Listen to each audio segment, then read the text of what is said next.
Good day, fellow numismatists and coin enthusiasts. Today we're diving into the fascinating world of modern coinage that might be hiding in plain sight. Many collectors focus their attention on centuries-old treasures or limited edition mint releases, often overlooking some relatively recent issues that have quietly gained significant value in the collecting community. We're going to examine two coins that could potentially be sitting in your collection right now. Coins that, despite their recent minting, have captured the attention of serious collectors and commanded impressive prices at auction. First up, we'll explore the 1987 USA quarter dollar, a coin that represents an interesting anomaly in modern numismatics. The 1987 Washington quarter might seem unremarkable at first glance. After all, it features the same familiar design that John Flanagan created back in 1932, with George Washington's profile on the obverse and the majestic eagle on the reverse. These quarters were minted by the millions in both Philadelphia, no mint mark, and Denver, D-mint mark, and they entered circulation with little fanfare. So what makes this particular date special? The answer lies in what didn't happen rather than what did. You see, 1987 represents one of those unusual years where the United States Mint did not produce any commemorative coins or special proof sets for general collectors. The Mint was focusing its resources on producing the massive quantities of coins needed for commerce and preparing for the upcoming bicentennial of the Constitution in 1988. This meant that collectors who typically purchased proof sets directly from the Mint had no official 1987 proof sets to add to their collections. This created a perfect storm for the business strike regular issue coins, particularly high-grade examples. What makes the 1987 quarter particularly valuable is the combination of low collector interest at the time of release and the subsequent realization that high-grade examples were exceptionally scarce. Unlike other years where collectors saved examples in rolls and sets, 1987 quarters largely entered circulation where they became worn and damaged over time. This means that finding a 1987 quarter in gem uncirculated condition today is quite challenging. Key identifying features of valuable 1987 quarters include sharp details on Washington's hair and the eagle's feathers. The coin should have full luster with no signs of wear on the highest points of the design. Most importantly, the field should be free of the typical bag marks and contact marks that plagued many business strike coins of this era. The Denver Mint examples, with the D-mint mark, tend to be slightly more available in high grades than their Philadelphia counterparts, but both can command significant premiums when they possess exceptional eye appeal. The current market value for 1987 quarters varies dramatically based on condition. A circulated example might still be worth only its face value of 25 cents. However, a gem uncirculated example graded MS 65 by PCGS or NGC might fetch between $75 and $150. The real action begins at MS 66, where prices can jump to $300 to $500. The finest known examples, graded MS 67 or higher, have commanded prices exceeding $2,000 at auction. In fact, a PCGS MS 67 example sold in 2021 for an impressive $2,880, establishing a new record for this date. One interesting aspect of the 1987 quarter story is how it highlights the changing nature of coin collecting. In the 1980s, many collectors focused primarily on older coins and didn't pay much attention to modern issues. The concept of modern rarities was still developing, and few collectors anticipated that business strike coins from the 1980s would eventually command four-figure prices. This created a situation where high-grade examples were simply not saved in sufficient quantities, leading to today's scarcity. Another fascinating element is the role of third-party grading services in establishing values for these modern coins.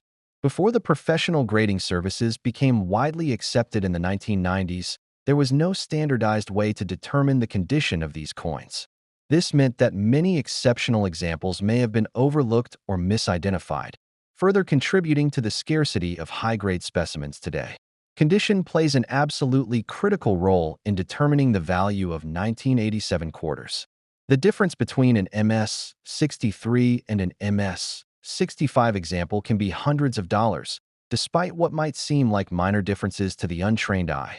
In circulated condition, even an extremely fine, yet 40 example might only be worth $1 or $2, while an almost uncirculated -58 Australian dollars coin could be worth $20 to $30. The value truly explodes when you reach the mint state grades, particularly MS 65 and above. For those who might have a 1987 quarter in their collection, proper authentication and grading are essential. Due to the significant premium for high-grade examples, there have been instances of altered or clean coins being misrepresented as uncirculated specimens. This makes third-party grading from reputable services like PCGS or NGC particularly important for establishing both authenticity and condition. The story of the 1987 quarter serves as an excellent reminder that valuable coins aren't always centuries old or made of precious metals. Sometimes, the most valuable coins are those that were overlooked during their time of issue, only to be recognized as scarce and desirable years later. For collectors who took the time to save high-quality examples of what seemed like ordinary coinage, the patience has certainly paid off. Now, let's turn our attention to a coin that represents a completely different kind of rarity, the 2003 Maine State Quarter. While the 1987 quarter's value came from the scarcity of high-grade business strikes due to low collector interest, the Maine Quarter tells a story of a fascinating minting error that transformed an ordinary coin into a highly sought-after prize. This is the kind of discovery that makes coin collecting endlessly exciting. The chance that a simple quarter in your pocket could be worth hundreds or even thousands of dollars due to a unique mistake made at the mint. The Maine State Quarter was part of the United States Mint's hugely popular 50-state quarters program, launched in 1999. This program aimed to honor each state with a unique reverse design, released in the order they joined the Union.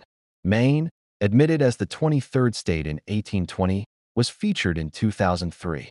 The design, chosen through a statewide competition, captures the essence of the Pine Tree State beautifully. It depicts the Pemaquid Point Light Station, one of Maine's most iconic lighthouses, perched dramatically on a rocky coastline. To its left, a schooner sails in the Atlantic waters, symbolizing Maine's rich maritime heritage. Above the lighthouse, the state's name, Maine, is prominently displayed, with the date of statehood, 1820, below. The standard E pluribus unum motto and the phrase "the Pine Tree State" complete the design. These quarters were minted in massive quantities at both Philadelphia, no mint mark, and Denver, D mint mark. Hundreds of millions were produced for circulation. So, what could possibly make one of these common coins valuable? The answer lies in a subtle but significant error known as the extra tree or extra pine tree variety. On the obverse of the Maine quarter, just to the left of George Washington's ponytail, there's a small, distinct shape that shouldn't be there. It looks remarkably like a tiny pine tree, complete with a trunk and foliage. This anomaly is the result of a die error that occurred during the production process at the Philadelphia Mint. While the exact cause is debated among numismatists, the most widely accepted theory is that it resulted from a die clash or a die gouge. A die clash happens when the obverse and reverse dies strike each other without a planchet, blank coin, between them, transferring elements of one design onto the other. A die gouge occurs when a foreign object or damage creates an unintended incuse mark on the die face, which then appears as a raised feature on every coin struck with that die. In this case, the shape closely resembles elements from the reverse design, perhaps the stylized pine trees near the lighthouse or the mast of the schooner, transferred onto the obverse die. Regardless of the precise mechanism, the result is a unique and highly visible error that transforms an ordinary quarter into a numismatic curiosity. Identifying the extra tree variety requires careful examination. You'll need to look at the obverse, Washington's side, of a 2003 Maine quarter. Focus on the area just to the left of Washington's ponytail, above the nape of his neck and slightly behind the ribbon of his hair. The tree appears as a small, distinct, raised shape that stands out from the normal flow of the hair details. It's crucial to distinguish this error from normal die variations or common contact marks. The genuine extra tree has a specific shape and location that experts can recognize. It's most easily seen under magnification, but in well-preserved examples, it's often visible to the naked eye once you know where to look. Remember, this error is only found on quarters struck at the Philadelphia Mint, no mint mark, Denver Mint, D. Examples do not exhibit this variety. The discovery of the extra tree error is a story in itself. It wasn't immediately apparent when the quarters were released in 2003. Like many modern errors, it took sharp-eyed collectors examining their new state quarters with magnifiers to spot the anomaly. Once identified, news spread rapidly through collector circles and online forums. The variety was first reported and cataloged by prominent error coin specialists, and its uniqueness quickly captured the imagination of the collecting community. The fact that it was a visually distinct error on a popular, modern coin made it an instant hit. Collectors began searching through rolls and bank boxes, hoping to find their own example. This treasure hunt aspect added to the coin's appeal and fueled demand. The market value of the 2003 Maine Extra Tree Quarter has evolved significantly since its discovery. Initially, examples could be found in circulation for face value. As awareness grew and the true scarcity became apparent, prices began to climb. Today, the value depends heavily on condition, but even circulated examples command substantial premiums. A well-worn extra tree quarter in fine F12 to very fine VF20 condition might sell for $75 to $150. In extremely fine EF40 to about uncirculated -58 Australian dollars condition, prices typically range from $200 to $400. The real value explosion occurs in mint state grades. An MS63 example might fetch $500 to $700, while an MS65 gem could command $1,000 to $1,500.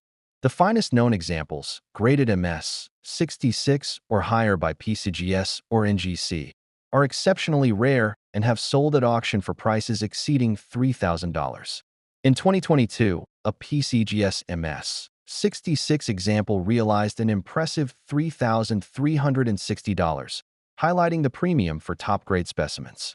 It's important to note that the extra tree variety is scarce across all grades, but truly uncirculated examples with full luster and no distracting marks are particularly hard to find, as most entered circulation. Condition plays an even more critical role with the extra tree quarter than with the 1987 quarter, primarily because this is an error coin. While the 1987 quarter's value is tied to the quality of the strike and preservation, the extra tree's value is first and foremost tied to the presence of the error itself. However, once the error is confirmed, the condition of the coin becomes paramount in determining its worth.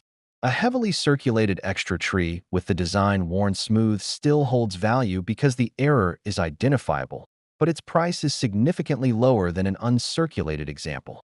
The sharpness of the error detail itself is also important. On a worn coin, the tree might be less distinct.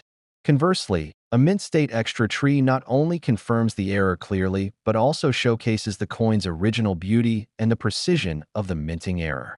Full, cartwheel luster, absence of contact marks, and strong strike on both the obverse, including Washington's details and the error, and the reverse, lighthouse, schooner, are what drive prices into the thousands. Collectors pay a substantial premium for the eye appeal of a pristine error coin. The story of the 2003 Maine Extra Tree Quarter perfectly complements our earlier look at the 1987 Washington Quarter. They can be hiding in plain sight, waiting for a knowledgeable collector to recognize their significance. Whether it's the pristine preservation of a 1987 quarter or the quirky anomaly of the extra tree on a 2003 Maine piece, these coins show that the world of numismatics always holds surprises for those willing to look closely. Check your collections, examine your change, and you might just discover a piece of modern history that's worth far more than its face value. Happy hunting!